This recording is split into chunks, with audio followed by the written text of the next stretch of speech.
Hello guys, welcome to my blog. আজকে দিনে ছিল শুভ রামনবমী, সবাইকে অনেক শুভেচ্ছা। আর এটা ছিল রামনবমী ব্লগ। আমি চলে গিয়েছিলাম দিদিবাড়ি, তো সেখান থেকে রামনবমী করতে উঠে রথ দেখতে গিয়েছিলাম। এই যে দেখো, আমি আমার দিদির সাথে যাচ্ছি রাস্তায়, দিদির বাইকে রাস্তা থেকে কত লোক যাচ্ছে রথ দেখতে। আশা করি তুমি বুঝতে পারছো, বিকেল প্রায় সন্ধ্যা হয়ে গেছে। আমরা গিয়েছিলাম একটা রাজবাড়ি পাশে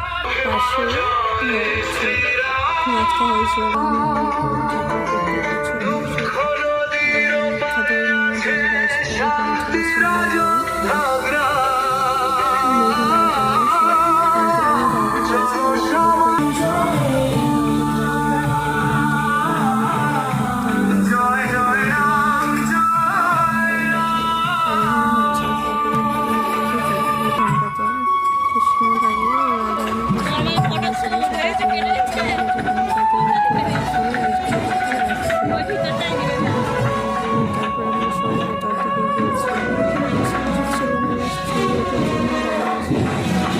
তারপরে যে আমার বাচ্চা নিয়ে হাঁটছিলাম, বান্ধবীর সাথে দেখা যেখানে রথ হচ্ছে সেখান থেকে আসছিলাম সেই মাঠে। তারপরে এখানটায় চলে হয়েছিল।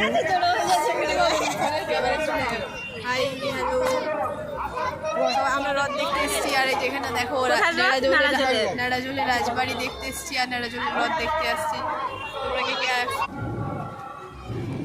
তারপর আমরা রথটা দেখে আবার চলে গেছিলাম রাজবাড়িটার ভিতরে দেখতে, আরও ভালোভাবে দেখতে পাচ্ছি। এখানে অনেক লোক কি গাছ ছিল, অনেক লোক ঘোরাঘুরি করছিল, সবাই দেখতে আসছিল। তো এক কথাই রথ দেখা বড় ইচ্ছা হয়ে গেল, রাজবাড়ি দেখাও হয়ে গেল আর রথ দেখাও হয়ে গেল। তারপর আমি গিয়েছিলাম রথের কাছে ক্লিপটা তোমাদেরকে দিয়ে দিলাম, তো সেই রথ কারণ টানা শুরু হয়েছে এখান থেকে পাঁচটা সাড়ে পাঁচটা শুরু হয়েছিল। আমার জন্য এত ভিড় ছিল যেটা বলার নেই। তারপর আমরা রথ দেখে আবার রাজবাড়ির ভিতরকে ঢুকে গিয়েছিলাম ঠাকুর মন্দিরে, নাট্য মন্দির। এখানে ঠাকুরটাকে প্রণাম করতে। যেখানে একটা কি মন্দির ছিল, তো আমরা তো ভিতরে যাইনি, তো হাত থেকে দেখে নাও। তারপরে দেখি মন্দির, সেটা ঠাকুর ছিল এখানে। দেখতে পাচ্ছ ঘরগুলো কেমন আগের, অনেক আগের না। যেখানে একটা পুকুর ছিল।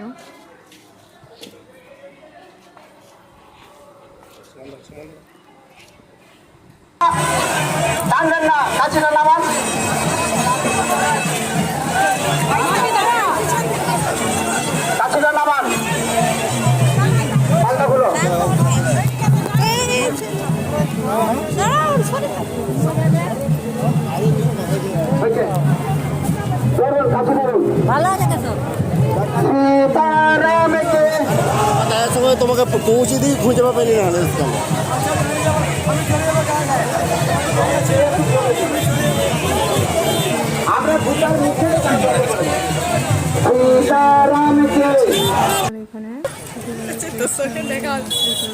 সেইখানে কত সময় ঘরগুলো ছিল না,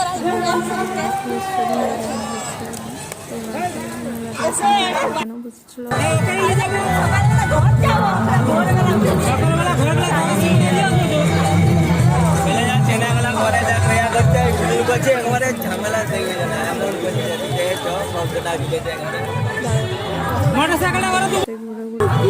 উড়িষ্যা থেকে মুরগি নিয়ে আসছি, উড়িষ্যা